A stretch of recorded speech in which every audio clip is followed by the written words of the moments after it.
The Shengshou Kilominx was produced a few years ago and has since then become very popular. It is one of the few puzzles that people want added to the WCA, along with the Ready Cube. In this video, I will talk about this cube and decide if it is worth the money.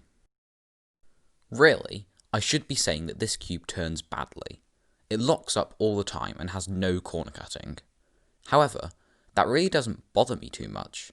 The cube turns very smoothly, and that makes it really nice to turn, even if it should be bad in theory. If you want to turn fast or speed solve, this cube will not be fun to use. The lack of corner cutting and the random turns that can happen with a quick smooth cube in this case make it unenjoyable to turn fast. However, if you want to just solve casually and not speed solve, this cube is well suited for you. The cube is about the same size as a Megaminx, just a bit smaller. It definitely benefits from its size. Any smaller, and it will be difficult to grip and turn.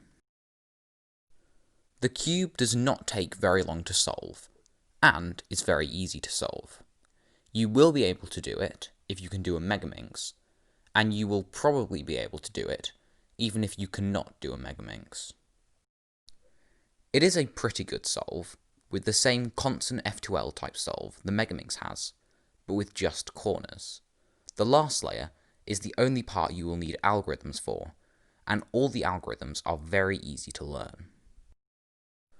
This puzzle is definitely fun to solve, but it is not very interesting or unique, so it can easily be forgotten in place of WCA puzzles, or more interesting non-WCA puzzles. This cube is probably worth it for a lot of people. It is reasonably priced and turns pretty well.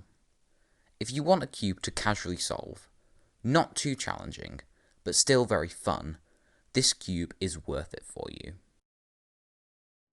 However, if you want something more challenging that you may not be able to solve immediately, I would look elsewhere. There are much harder cubes for around the same price.